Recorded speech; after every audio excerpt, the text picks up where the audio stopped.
And we're rolling!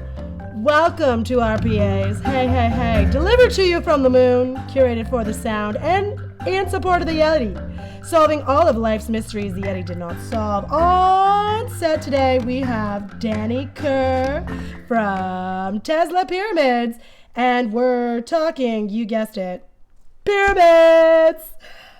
And their spooky, spooky historical use. That's right, folks. Danny Kerr here is an established and published theorist.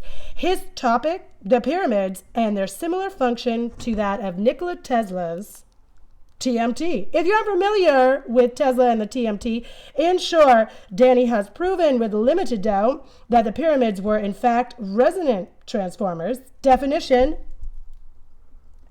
transformer is a structure used to transfer voltage, creating electrical current. Okay, firstly, Danny, I have to say your theories are quite convincing and incredibly fascinating. My robotic mind was instantly transported to that of my imagination.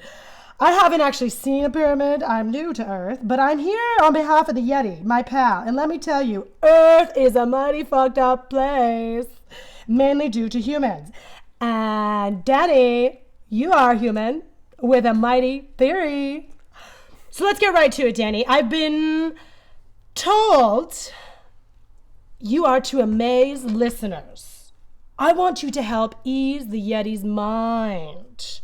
The question everyone is wondering: were the pyramids a series of resonant transformers transmitting voltage that pulled energy up from the earth?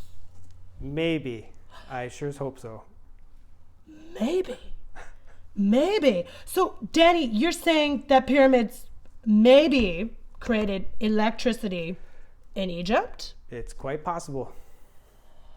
Oh, you know what, Danny? I did some research on the age of pyramids. Oldest dated pyramid, that is the pyramids of Djoser. Is that how you pronounce it? Sure, yeah, it's close. Okay, all right. I don't actually know. Yeah, no, it's good. Circa 2630 BC. Next would be the Giza pyramids with the more recognizable Sphinx, which you note in your works. Now, these pyramids date back nearly 5,000 years ago. So, Danny, even though nutters claiming to have invented electricity in 1879, hey, your work is suggesting that nearly 5,000 years ago, Egyptians were producing electricity, and it was only rediscovered 140 years ago from, you guessed it, one of potentially the founding fathers, Nikola Tesla? Yeah, I think so. And we actually have the Baghdad battery from ancient times, too, so... They were, I think it's well known that electricity was known thousands of years ago, just not utilized like today. Wow. Like, I don't know much about electrical inventions, but I do know that you have all four elements. All four elements. Water, earth, fire, air. Mostly electrical energy in the world comes from hydroelectricity, water playing a crucial aspect of its creation. Some electricity generated from coal, but even still water, cooling factor, because creating electricity is hot. You even noted burn marks on the pyramids. What's that all about?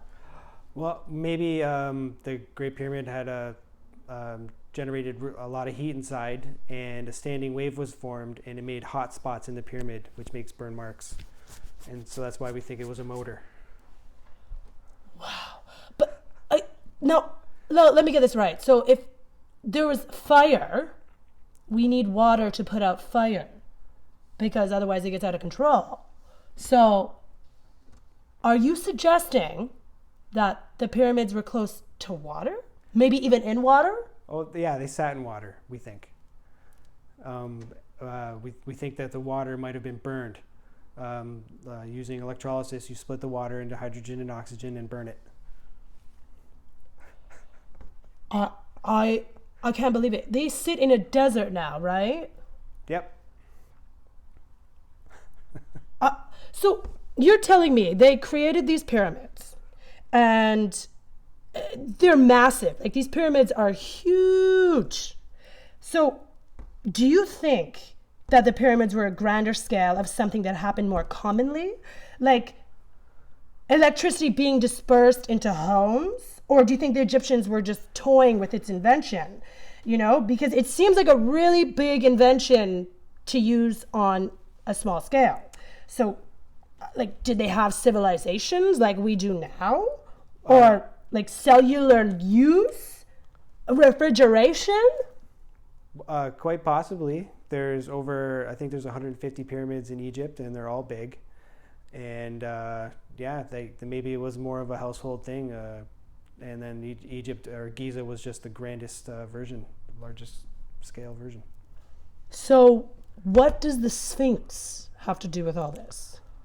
I'm not exactly sure. We think it might mark where there was a pump that created water hammer, and that the Sphinx has a chest. It has a big bump on its chest where its heart is, and we think that's signifying its heartbeat.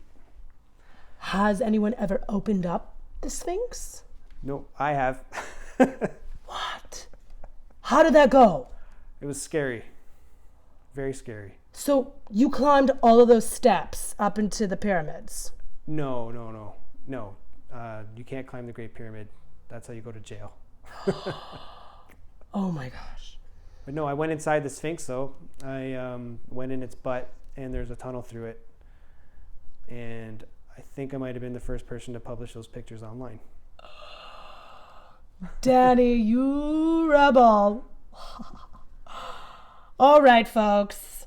You have heard from Danny Kerr. Now, this was just a little teaser. If you want to find more, you have to go to teslapyramids.com, where you can see the website right here on your left, teslapyramids.com. Danny, I think the Yeti will be pleased to know the pyramids were not torture chambers or prehistoric step aerobics instructors, but in fact, the greatest unsung and copied invention we rely on daily, yet only disguised by changing Earth.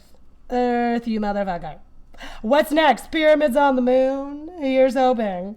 Maybe the Yeti can get some electrical blankets working on there. It's cold. But Danny, what do you have to ask RPA? Tell me. Are there pyramids on the moon? Oh, you sly dog. Danny, there are no pyramids on the moon. I knew it.